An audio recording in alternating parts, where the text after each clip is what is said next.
Hey everyone, and thanks for joining today. You're going to learn exactly how to ace your next behavioral interview because we have special guest Dom Capone joining us today. He's a tech career and interview coach, and he's the co-founder of MockInterview.tech.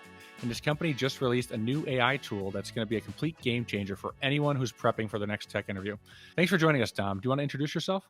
Yeah, thanks, Doug. Thanks for having me on. I'm Dom Capone, as Doug so points out, and yes, I am a career coach and co-founder of MockInterview.tech. And MockInterview.tech is an AI-based platform that helps people practice specifically behavioral interviews. And the reason that we chose to focus on that is that the behavioral interview is often seen as like the more soft skills. I can fake my way through it. If you're an engineer and you've been through humanities courses, you might be thinking the similar thing about those humanities courses.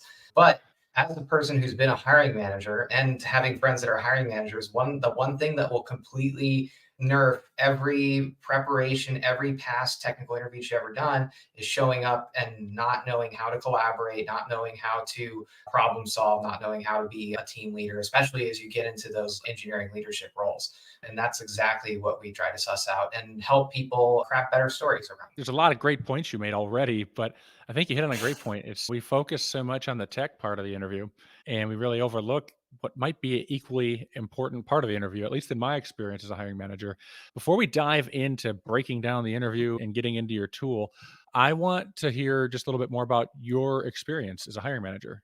Sure thing. Yeah, I got my start in the tech world as a front end engineer. And that was at the time that I was trying to break into mechanical engineering. My background is in aerospace. I passed the FE for mechanical engineering, but I found tech to be a little bit more appealing at the time. At least I was getting certainly a lot more traction there. So I fell into this career and moved. I worked my way up through strong problem solving skills, being able to learn to trade quickly, and collaboration and influence. I made jumps in my career that have been helped immensely by knowing people and building relationships. We can touch on that later. It's why the soft skills interview is equally important as well. And so I just worked my way up the ladder, found myself in a managing position at a company called One Login, which is now One Identity.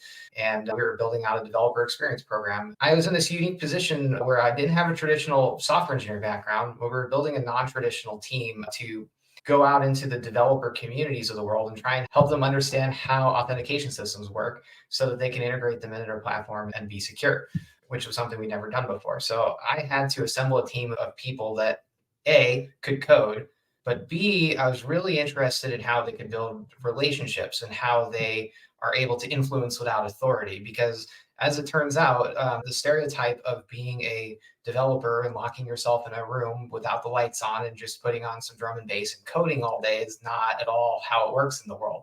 You have to build relationships with people. And if you need to, for example, deploy an application to a production or a cloud server, and your platform team is stonewalling you on that, it helps have that relationship to try and break that wall down. So that was what I was really interested in, was not only can they code, but can they build relationships? Can they reach out to the tech community? Are they self-starters? And all these things that I get really into in my interview. And that's why when you interviewed with me as a manager, it was a little bit on the tech side. Like I'd ask you like some softball tech questions, because if you can't code, like I can suss that out pretty quickly and very easily.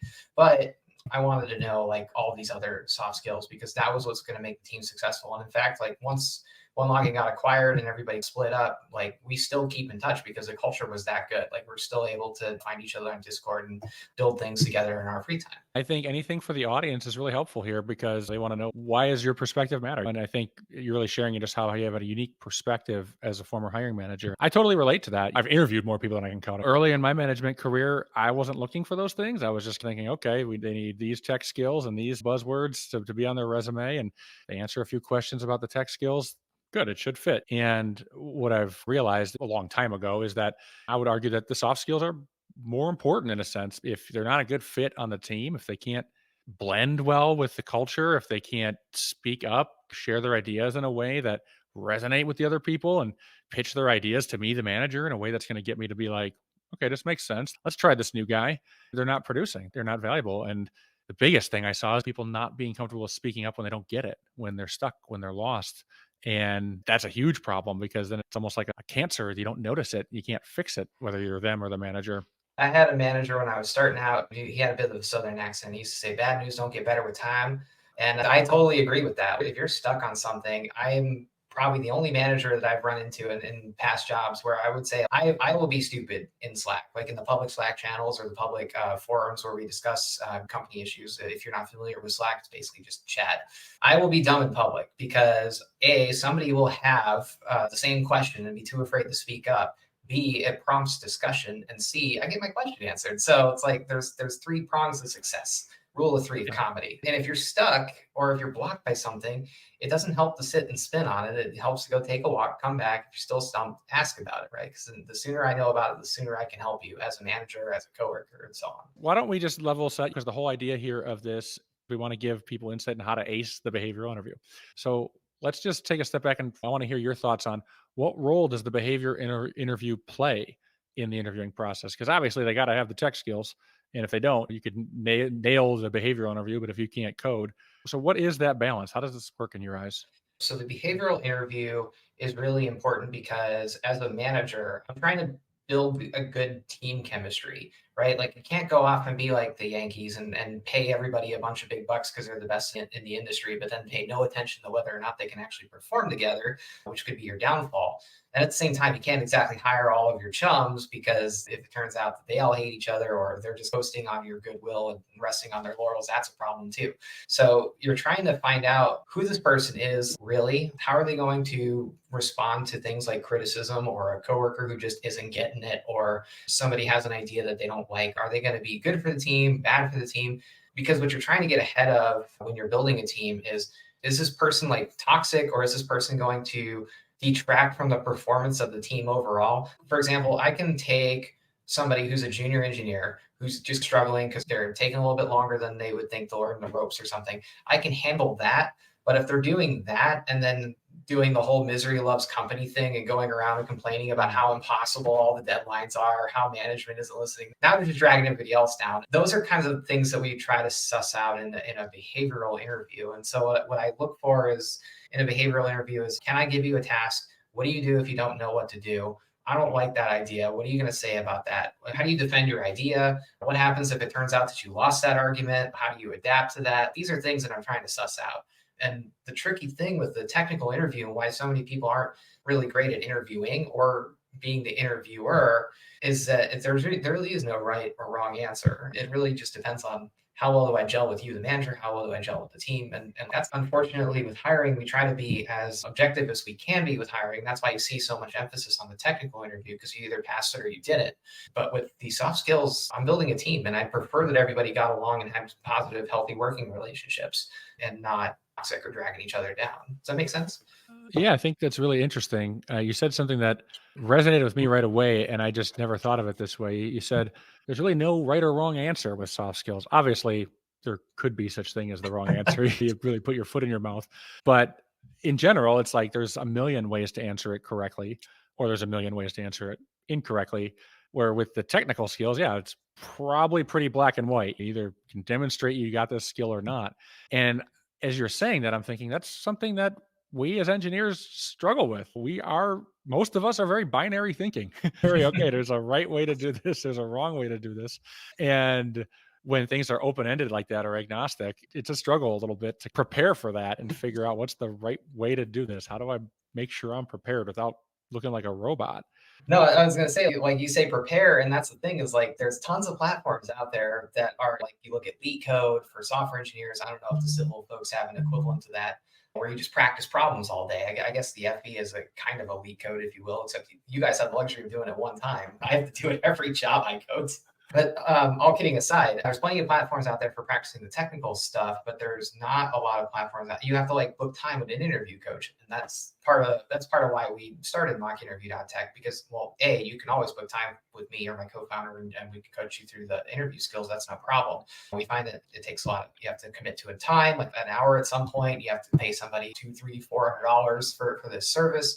And a lot of these things is how do we structure the soft skills interview and the soft skills answers so that you can practice it and so that there are objective criteria that you can try to bone up for before you go into the coaching session and get more out of it. When you say preparation, I immediately think STAR stories, situation, task, action, result. And then what are the key things that we look for as hiring managers? And I've been all around and I've talked to people that work at Amazon with their famous 12, like it's now 14 leadership principles that you have to study for. They are not kidding when they say they look for answers that fit into these boxes based on these leadership principles. So like being right a lot, like they look for that, or customer obsession, they look for that. If your story doesn't have that, and if you don't see that's a story that's asking that type of question, that could also hurt you.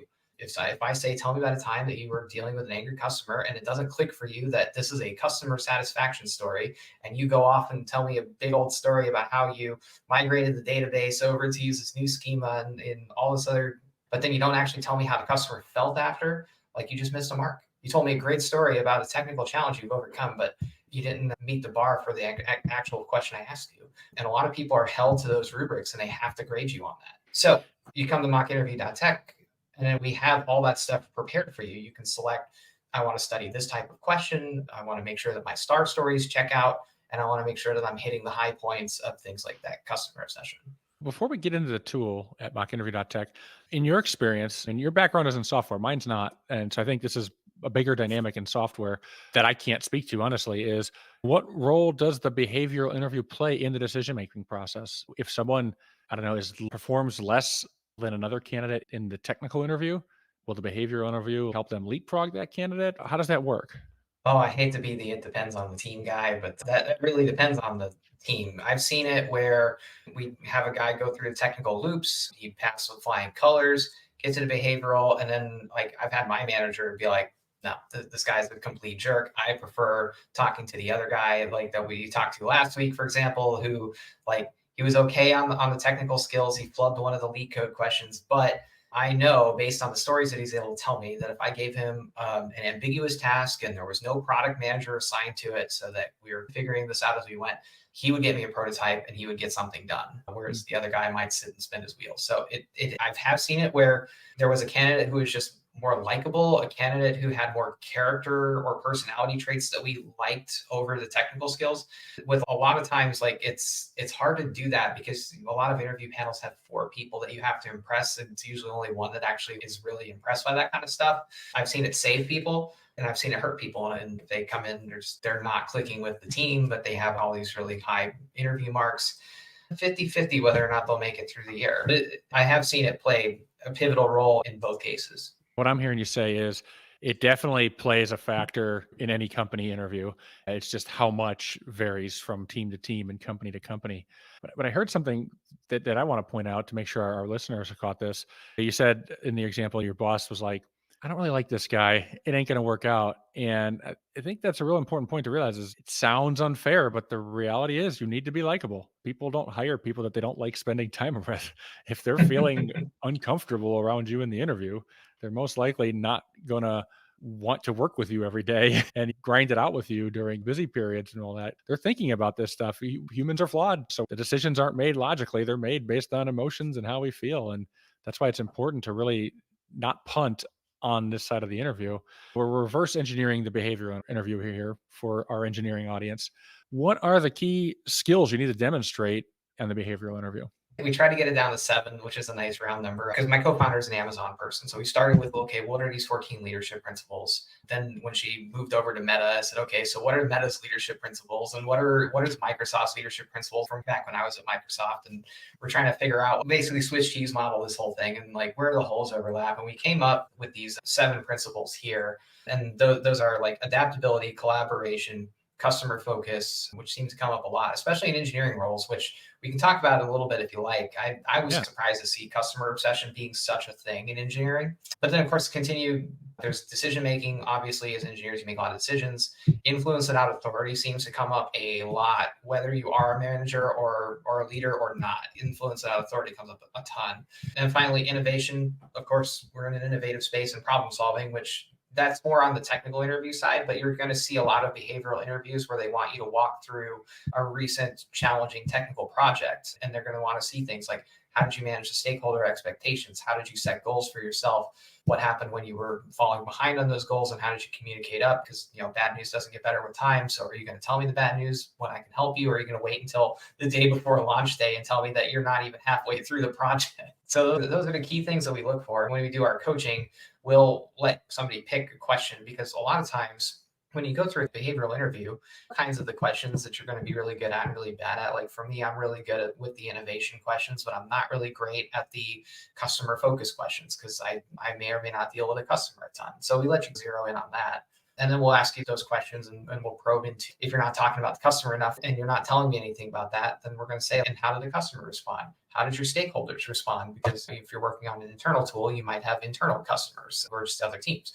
And so we'll probe you on that and then we'll give you a readout of if I was hiring for customer focus, I didn't really get a lot of customer focus out of you, or, oh man, you knocked out of the park. Like you only told me about the customer. Now I have to ask you another question about the innovation side of it. Those are the 7 key points that we've come up with.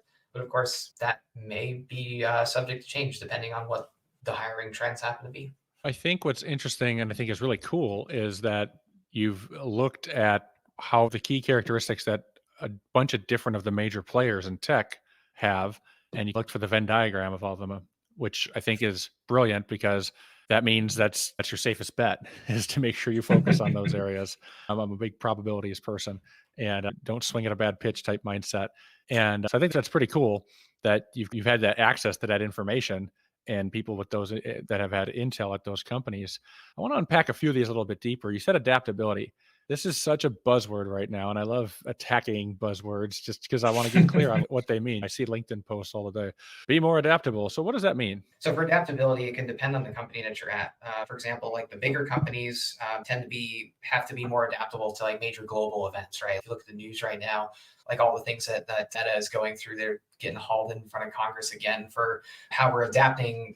We, the royal we, people are adapting to, and we're adapting to how people experience the world through the internet, and they have to adapt a lot of their systems to protect children more often. That wasn't really a thing back in 2005 when the internet was like up and coming and we could put whatever we wanted on MySpace and give each other viruses. So that's a big pivot adaptation for the large companies, but then for small startups that are innovating in whatever their space is, we often say that the customer doesn't even know what they want until we give them something and then they tell us how wrong it is. And so you have to be like adaptable and nimble in that respect too.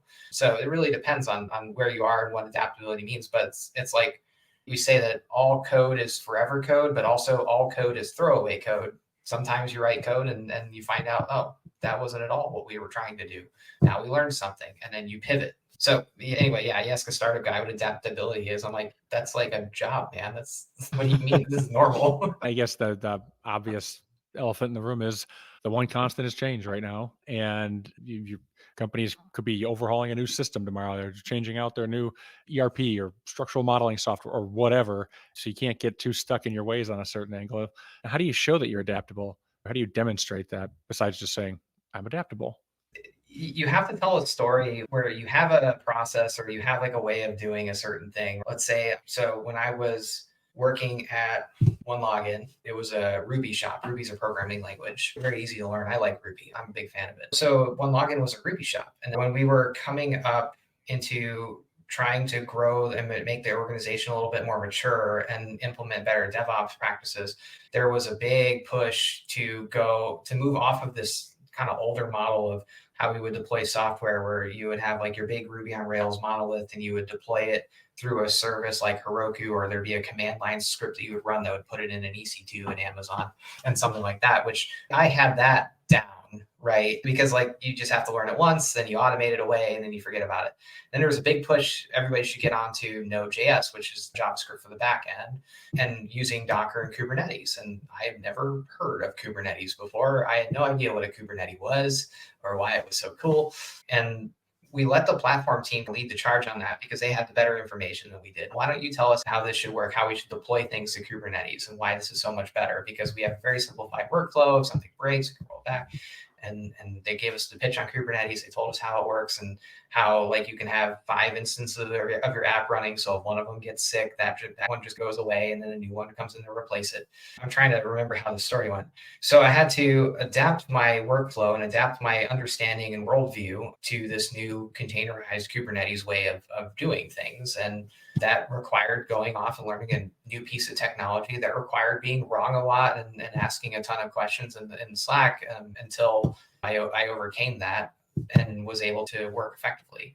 And then I went into management because that was how I was able to be most effective. I heard you mention a few times throughout you going through these core skills. You said the STAR model, which I'm familiar with, but maybe if you want to just shed some light on what is the STAR model for storytelling? Oh, sure. STAR model is an acronym: situation, task, action, and result. But what we teach our clients is when you tell a story, you want to start with the situation, like that's your backdrop and your setup. So, like in this story, I was a Ruby guy and I worked at OneLogin, and OneLogin was moving to containers and Kubernetes and Docker and all that. So that was the situation. And the task that I had was I had to adapt to this new way of looking at the world, this new way of deploying things using containers and Kubernetes and Docker. And my task was I had to go figure all that out. I had to ask a ton of questions. I had to be wrong a lot until I was able to hit my stride and understand how to compartmentalize all these things in my brain. So the action was doing just that. And then the result was that I was able to function within the group and teach new people that came into the company how it worked and automate some testing of some different things here and there. So that's basically the four things that I break down for each story. How'd I do, Doug? You did good. Actually, honestly, I was just thinking that's really succinct and that's a great framework because I know a lot of us engineers either tend to not say enough or we say too much. So it's a good way to keep your answers succinct, focused to the point, and it's really all about that impact. What's the impact is really what the star kind of adds up to is like, what did it matter? Why does it matter? What was the point? And that's a good way to make sure that the story you're telling does converge on a point that will matter to the hiring manager, the decision maker. So we covered the core skills you need to demonstrate in the behavioral interview. Now I want to segue to talking about your tool and how does that incorporate into the AI that you've developed? Sure. So, like a lot of companies taking advantage of the AI revolution, our tool leverages OpenAI's LLM model or large language model to basically have a conversation with you. As much as I get a lot of flack for saying it, it's basically ChatGPT, but with a focus on doing an interview. And so, this tool that we've built is basically taking one of those large language models and then we coach it. We say you're interviewing at you, the user can choose like what company that you're interviewing for and what the role is. And so we give that information to the LLM and we say, you're interviewing Dom and he's trying to be a mechanical engineer at Boeing, knowing what you know about Boeing because this model was trained on all the information up to 22 now is the new one. It knows all this stuff and it's been trained on what kinds of buzzwords that Boeing tends to look for, what kinds of hiring characteristics does Boeing have. And it's able to just know and get a good sense of what's important to them. And then it also knows a bunch of things about, okay, this is a star story. This is how situation, task, action, result works. These are the key traits that we look for, those 7 things: adaptability, customer focus, those kinds of things, and why they're important and what things to look for there. So we give it a bunch of what we call context, which is, you can think of it as like motivation if you're a movie director, like you give an actor a motivation. And from there, we just let it go. We host this up in the cloud. You would come in as a user and you would say, "Hi, I would like to interview today." And it would say, "Hey, great. Where would you like to interview? And what software engineer at Boeing?" All right, cool. And then it'll say, "And which of these 7 skill areas do you want to practice today?" Hmm. And I say, "Adaptability." And it goes, "Great. So you're going to talk about adaptability today as a software engineer at Boeing. Good to go. Here's your first question. Tell me about a time that you had a significant change at work that you had to deal with, and how did you adapt to that?" And then you have a little button that's a microphone. You can press it and talk into it as if you're having a real conversation. Like I said, we tried doing the text to speech model where it would talk back at you. Some people found that a little uncanny, which I'm surprised, but I'm not surprised. It's getting a little weird. You can Probably have a depends conversation. on how human the voice sounded. If it sounded like HAL 3000, it might have been off-putting as the interviewer. Indeed. But yeah, you have a conversation with it. But then at the end, we run that through yet another LLM model. And that one has a little bit more context. And that's the, okay, you're a behavioral interview coach. You're just getting this transcript in. You need to grade the student. Like, how well did they describe a situation, the task, the action? And then this was the characteristic that they were looking for: adaptability. So how well did this story speak to adaptability in terms of what you are looking for in an engineer that wants to work at Boeing? Pretend that you work at Boeing, but you also have to be an interview coach and go. Then we give you a report card. We say situation presentation A, task presentation C. You probably could have told us a little bit more about what you had, what you were assigned to do, and that blended a little bit in with the action. Like my story did that. Like I'm grading my story as I speak it. So like we can give you like A, B, C, like letter grade scores, and then your focus area, which is the adaptability piece. We can tell you like, okay, you need to give more specific information. Was there any statistics that you could give? And what I found is like most people that go through it, like that's the advice that they give is they're either giving too many details or they're not giving enough details. And then the other thing is when they give statistics, you have to be very careful about choosing your statistics that you give, because if you say that I drove down bug reports by 10%, but you have 100,000 bug reports a day, like that's significant. You need to tell me that you have 100,000 bug reports a day and it's 10%. But if you tell me that, oh, I saved the company $1 million on our cloud bill, yeah, great. But if your company spends $3 billion on cloud bill, that's peanuts, man. So Yeah. you have to really figure out like how to tell that story and what's significant to that person. If you're interviewing at Boeing or like Microsoft, they're going to be thinking in percentages because these numbers that they deal with are very large. If you're coming from a no-name startup and you're saying things like I've saved $1 million, yeah, big deal. But if you say if I cut costs by 50%, that's a pretty big deal, because if you can do that for Microsoft, that's billions of dollars. But if you can do that for a no-name startup, that's 50% of their costs. It's pretty good. So anyway, a little bit of a tangent there. But you get a report card at the end of this, and you can practice that same question again, try to improve your score, or you can try to practice all 7 and make sure that you have a story that you are ready to tell for your next interview. That way you don't have to try to riff on the spot. So it not only just gives you a role playing, because that's half of what it's doing, is just it's giving you that environment of asking you the questions and you answering on the fly, but then it's also just summarizing your biggest opportunities for improvement, critiquing. Does it give suggestions on, I would say it like this, or can you give some more examples of the type of feedback it gives you?